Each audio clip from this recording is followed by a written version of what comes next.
All right, and welcome back to the YouTube. So we had a pretty solid day yesterday, 3-2. Started out really rough, honestly. The Furman game, that was I think they were 1-17 at half from three. They were playing zero defense. They ended up being 7-point favorites before the game kicked off, and they ended up losing by like 20 points. So just wrong side. I guess they just weren't feeling it at home today. And I did mention that we might get hit by the regression bug, and I think we might have actually got hit there. So Maryland game, not really a fun one. They were kind of pulling away at some points, but they kind of kept letting them get back into the game. I think they ended up winning by like 8 or 9 or something. Don't end up covering. Notre Dame, really slow start, but they started to figure out. They were dominating the boards, dominating steals, dominating. They basically dominating everywhere. They had an extra 10 shots, but they just weren't making them. So by the time it kind of evened out near the end, they ended up winning by 18, which was nice. South Carolina State, I think they won by 14, so that was close to a backdoor. I think they were up like 20 with like 3 minutes left, and then it was just kind of a typical slow grind. Um, but yeah, luckily they cover in the end. And then Southeast Louisiana, basically winning the entire game. It got dicey at some times, but they ended up winning outright by 4, I believe. So pretty no sweat there. So solid day, 3-2 against spread, brings us up to 47, 34, and 1 since New Year's. Let's keep rolling. All right, moving on to the first game. So this is pretty much the only dog I like today. The rest of my slate is a bit chalked, but I think we're gonna have a solid day, honestly. So the first game is gonna be Mississippi State visiting Auburn. I'm genuinely surprised this line isn't closer to even.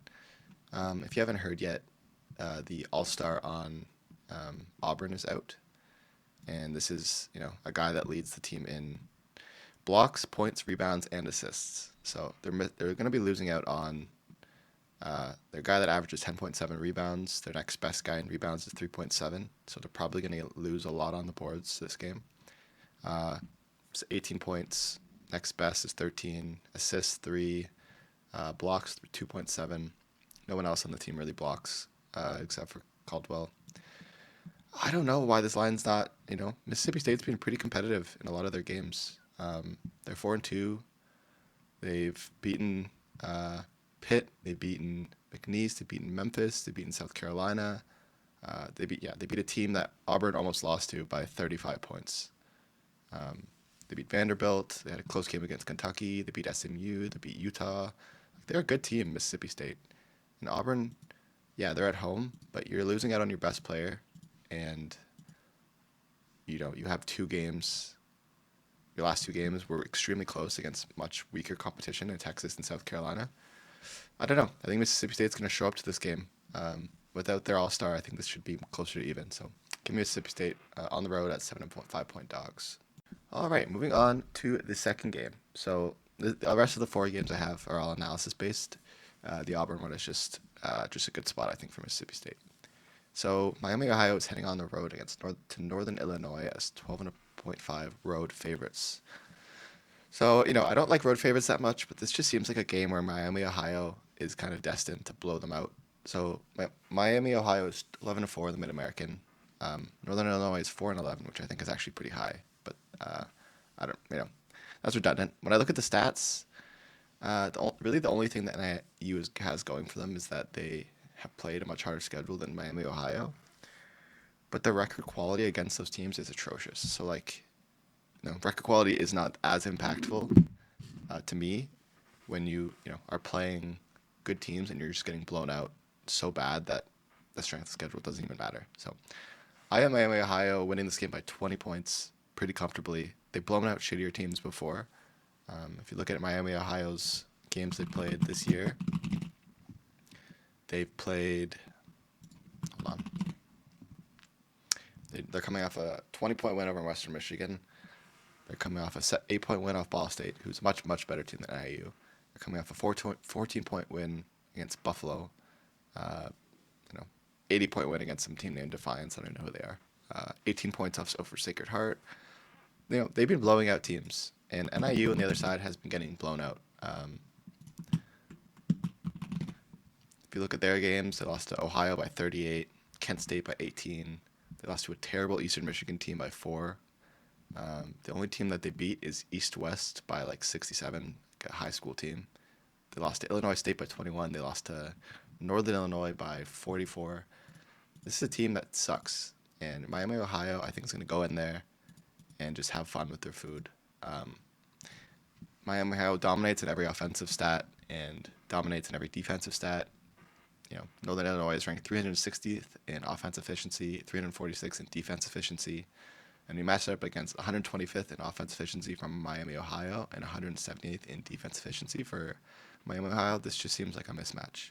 The only way that I don't see this game being a blowout is if Miami, Ohio treats it like a meaningless game. But, it's a conference game. I think they're still going to show up. NIU has some fans in their stands, but I don't think it's going to matter. Yeah. Give me Miami, Ohio to win this game by more than 12.5 points.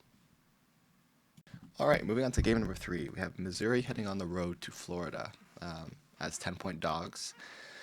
And I look at this game, and I think Missouri's been a good team this year. Don't get me wrong; they have a solid record. But they've only lost 3 games. But if you look at the 3 games they've lost, every single one has been either on the road or neutral. They've won every single game at home, but it seems like when they leave their home floor, they are not nearly the same team.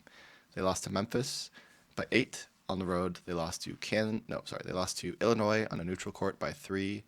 They lost to Auburn on the road by 16, and they've won every other game. And if you look at the other side, Florida's only loss is to Kentucky on the road. They beat up basically every team that shows up in their home court. Obviously, they beat Tennessee by 30, which was that massive blowout game. They beat Wake Forest by 27. They beat Wichita State by 34. They beat Virginia by 18. They beat North Florida by 54. They beat Stetson by 40. They beat Arkansas on the road by 8. Every team that seems to show up in their home court, they get absolutely crushed. I don't think this is going to be any different. One team plays well at home. The other team plays worse on the road. And matchup-wise, Florida is just, the better team. They are arguably one of the best teams in the nation, if not the best team in the nation. Maybe Auburn and Tennessee are the only other 2 in contention. You have Missouri, who's 22nd in offense efficiency, to Florida, who's 3rd in defense efficiency.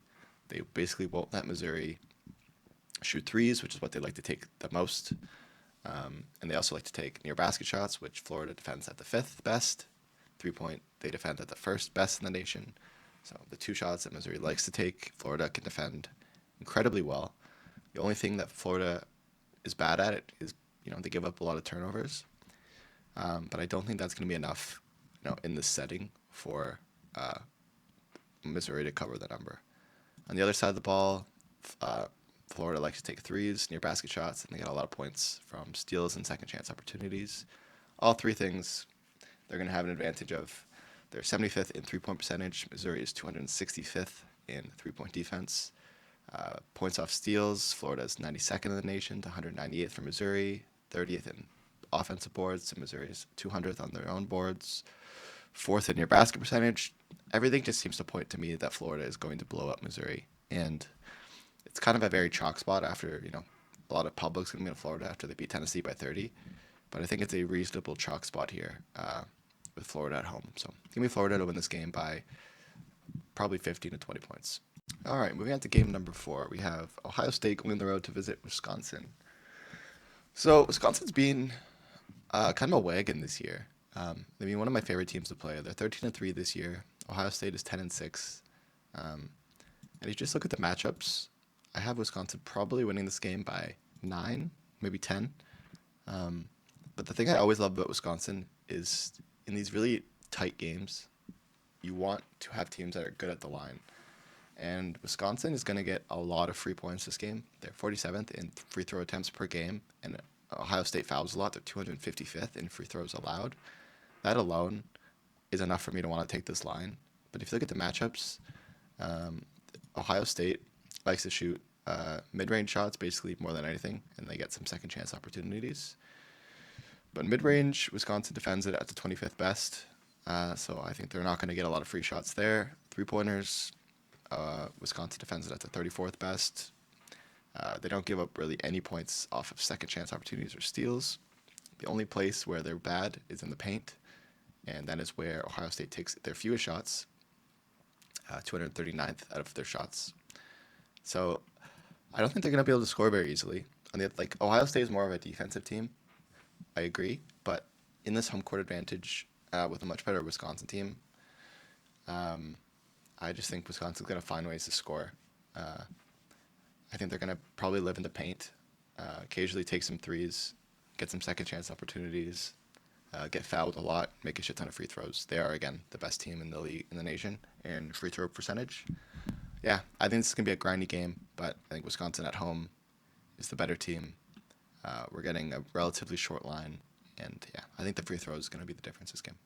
All right, game number 5. We have Texas Tech going on the road against Kansas State. So currently, Kansas State is a team that I'm looking to fade in every opportunity.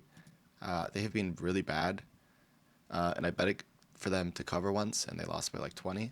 And so now they're kind of on my shit list. And if there's a good spot for them to, lose, I'm going to take it. So Texas Tech's been kind of a wagon this year. They're coming off a really unfortunate loss against Iowa State, where they were basically winning by 10 the entire game, and they end up losing to Iowa State by 1, I believe, in overtime. I'm sure they're going to be extremely pissed off about that game. Now they're heading onto the road playing a Kansas State team that can't seem to figure out what's going on. Like they're really, really bad. And matchup-wise, I have Texas Tech as a top 25 team this year, and Kansas State is closer to a top 75 team. On offense, Texas Tech is going to find everything they want. They're 21st in field goals attempts per game. Kansas State gives up the 270th most attempts per team.